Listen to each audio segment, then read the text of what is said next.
डोंबिवली पश्चिमेत भाजपाचे प्रदेशाध्यक्ष रवींद्र चव्हाण यांच्या हस्ते डोंबिवलीकर भजन भवनाचे भव्य उद्घाटन।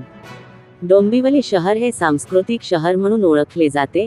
या शहरात वारकरी संप्रदाय आणि भजन मंडळांनी हिंदू परंपरेने धार्मिक कार्याचे जतन केले आहे। त्याच पार्श्वभूमीवर डोंबिवलीकर भजन हितवर्धक सेवा संस्था व भाजपाचे प्रदेशाध्यक्ष रवींद्र चव्हाण यांच्या संकल्पनेतून डोंबिवलीकर भजन भवनाचा भव्य उद्घाटन सोहळा गणेश विसर्जन घाट गणेश नगर डोंबिवली पश्चिम येथे मोठ्या भक्तिमय वातावरणात पार पडला।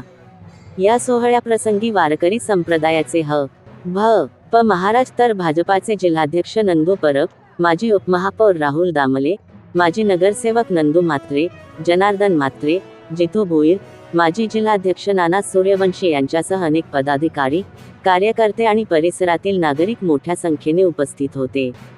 वारकरी संप्रदाय भवनाचं उद्घाटन झाले, त्याचं काय सांगाल? डोंबिवलीला नेहमीच एक सांस्कृतिक नगरी म्हणून ओळखलं जातं। आज या सांस्कृतिक नगरीत एक आगळा उपक्रम जे आहे ते पार पडतोय, ते म्हणजे आपलं भव्य भजन भवन जे आहे त्याचं आज उद्घाटन होतं आहे।